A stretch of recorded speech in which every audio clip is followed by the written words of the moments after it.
why did your communications with John increase dramatically in April of 2021? Like I said, our communications had petered out, but they hadn't completely ceased. So he had let me know that Christina Parcell, Aida's mother, had been filing, I think, some stuff with the family court in Greenville in order to try to get her daughter back. He was very worried that she might succeed in doing this for reasons I've already spoken about. And in April, he sent me a message, and it was clear from the text that he was very upset, just saying that, Zach, they took Aida. What am I going to do? Something about along those lines. After he told you in April of 2021 that they had taken Aida,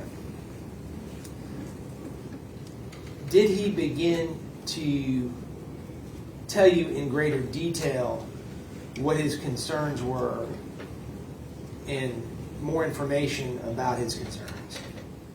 Yes. What happened next?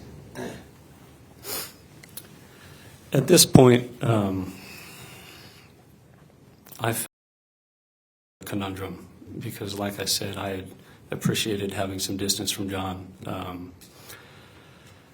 But by the same token, I was becoming increasingly more concerned about his daughter, Aida.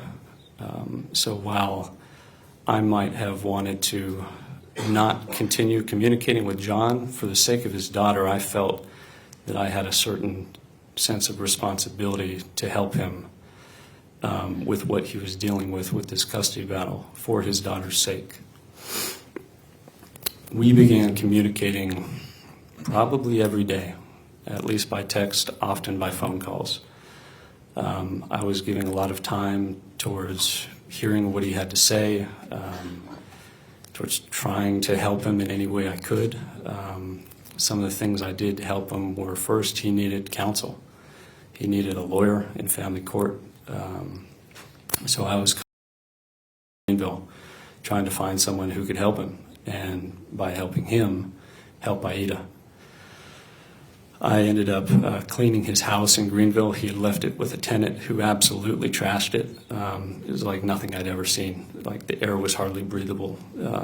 So I was buying a dehumidifier, getting cleaning supplies, hiring Mikey Manigo, who testified last week, to help me clean out his house so that he would have a place to show family court, that he had a home that would be a safe place for a little girl and him to be living in.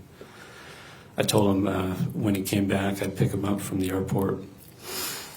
But notably, while we were having these conversations, he began to tell me in much more detail what his concerns were about Christina Parcell. And,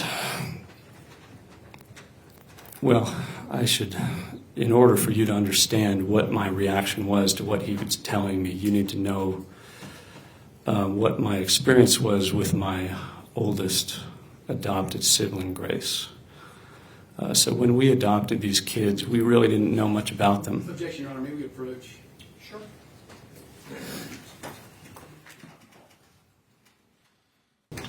This jury about your oldest sister, Grace. Yes. Continue.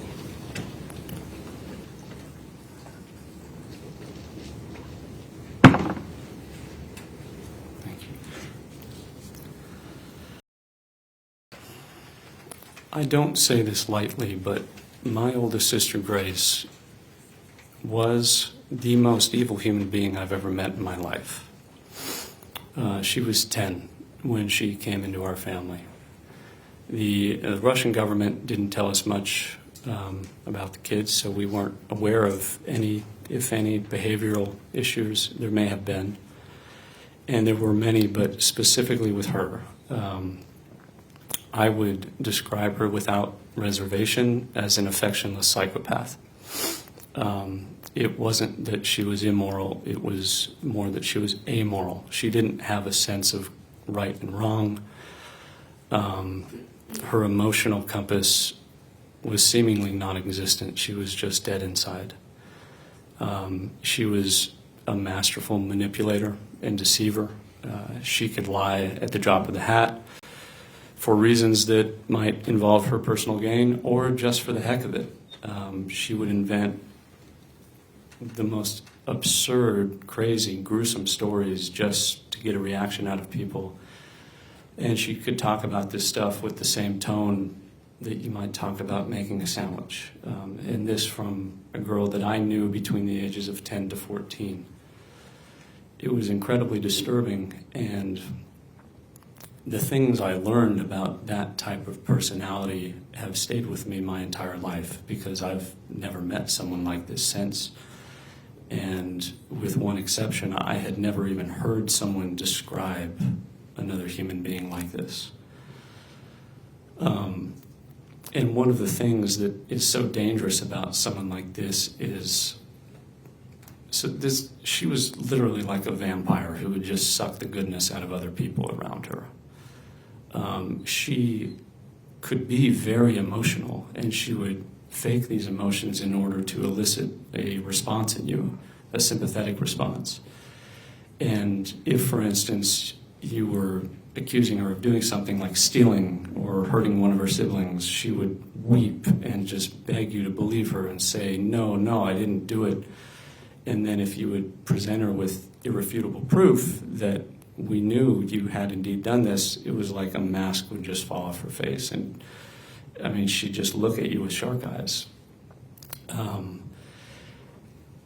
And no matter how many times we would go through this cycle with her, where she would deceive us and betray our trust and hurt people in our family, she would always reel us back in, because there's something in normal, good people that wants to believe that someone like change.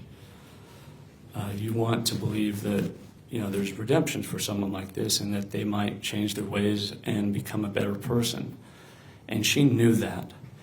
And she would use that in order to ingratiate herself again and regain our trust, only to betray that trust again harder than she had the first time. And this happened dozens of times, and it created an incredible amount of strife in our home. She could manipulate my parents and drive a wedge between them. She was just an incredibly intelligent person and incredibly evil. And having met someone like that, it made me able to understand, and even though I didn't want to, accept the fact that people like this exist, whether you want to believe it or not. And if you trust them, you are only ever going to